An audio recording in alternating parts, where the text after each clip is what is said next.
China's Type 055 destroyer Junyi, accompanied by the Weishenhu supply ship and the Hingyang frigate, formed a small task force and sailed far to Australia, traveling along the Australian coastline and conducting live-fire exercises.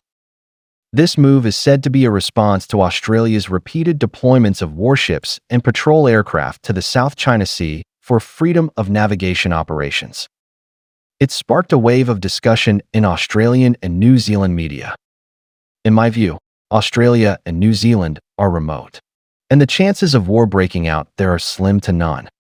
Besides, with the US as their daddy protector, China has no intention of fighting there.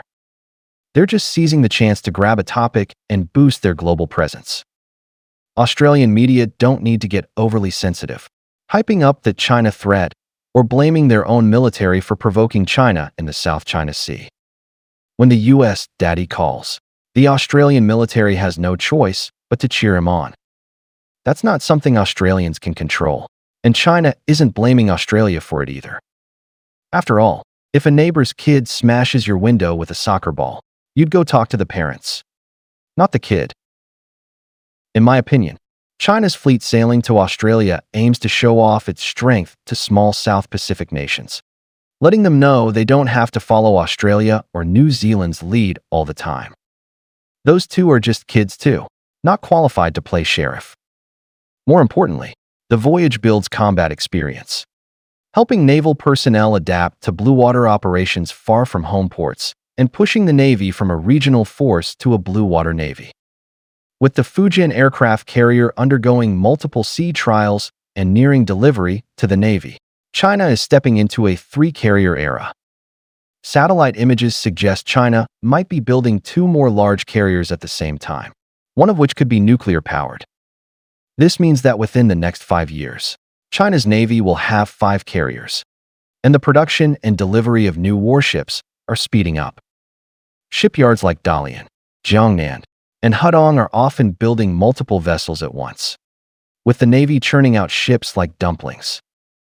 Aircraft carriers, amphibious assault ships, landing ships, supply ships, destroyers, frigates, conventional submarines, nuclear submarines, unmanned attack ships, and unmanned submarines are all in mass production.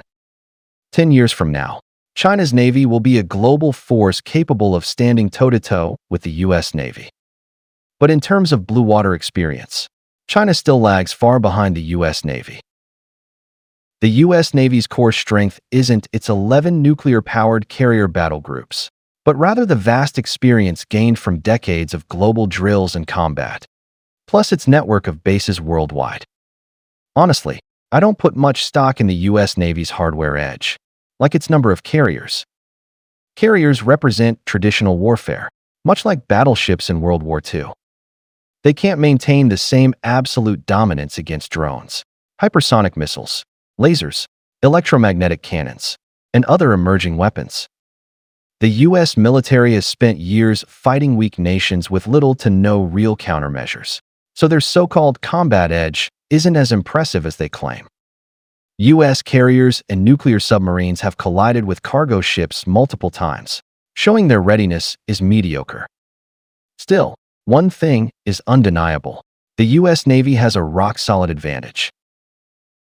Through decades of long-range voyages and combat, the US Navy has developed a playbook that breaks most problems into specific, step-by-step processes with contingency plans.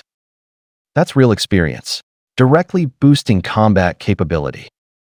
Things like weapon maintenance, handling major technical failures, keeping sailors mentally healthy, and managing logistics can't be learned from imagination or textbooks. They require hands-on practice, summary, and insight. Long voyages test the performance and reliability of weapons and equipment, toughen the crew's mental resilience, improve officers' adaptability to different combat environments, and gather hydrographic data along the way. Given the size of China and the US, the odds of direct conflict between them are tiny, as it would likely spiral into nuclear war and end in humanity's doom. But the US, with its many allies and stronger position, might egg on other countries to confront China, like Ukraine against Russia. When national interests are at stake, China's navy must be ready to handle regional conflicts. It might even face a fight with a mid-tier nation like India. So, from carriers to supply ships, destroyers, frigates, and submarines, the navy needs to be capable of sailing anywhere, anytime. From a practical standpoint, if China were to fight a country like India, it would launch a full-scale land offensive. But in reality, the chance of war is far lower than the chance of standoffs. China needs to stop regional powers like India from using their geographic edge to provoke China or threaten its shipping safety. The best approach is to mass-produce Type 076 drone carriers, pair them with destroyers, frigates, and supply ships, and form mid-sized fleets for standoffs and small-scale clashes. With the Type 076's displacement exceeding 40,000 tons, teamed with lots of advanced drones, a few manned aircraft, and China's strong space reconnaissance, taking down India's carrier battle group wouldn't be hard. Since drone carriers are a new breed, China can keep its traditional carrier battle groups while using its industrial might to churn them out. It could even adapt small nuclear reactors from submarines for the Type 076, creating a cost-effective new type of blue water fleet. In conflicts outside the U.S., China could lean heavily on this approach, gaining experience and pressuring the U.S. I think the Junyi Task Force's trip to Australia is just the start. In the future, for nations that follow the U.S. in provoking China, like India, the U.K., or France, China doesn't need to send its main carrier battle groups to flex. Dispatching a Type 076-led regional fleet would be more cost-effective. China has an even smarter option. Tailor the Type 076 and Type 075 for specific friendly nations, letting them build carrier battle groups on the cheap. Using China's regional fleet model as a blueprint, it could help these countries become regional naval powers to protect their core interests. For example, if Russia is willing, it could deploy such a fleet in the Far East to counter Japan and the US.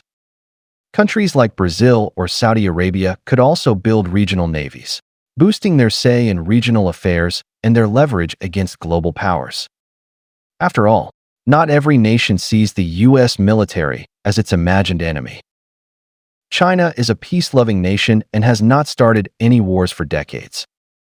In conflicts around the world, China's consistent principle is to uphold the central role of the United Nations, respect the UN Charter, and resolve disputes peacefully. For this reason, most countries globally do not need to worry about the rise of China's military power. But those nations that enjoy stirring up trouble or tagging along with conflict instigators to flaunt their strength should start thinking about changing their approach. The US, daddy, can protect itself, but do you have that kind of strength? The world is vast, and the US, daddy, can't always shield you. It doesn't have that many warships, right? Why not choose to follow the rules, respect the international order, and embrace peace instead?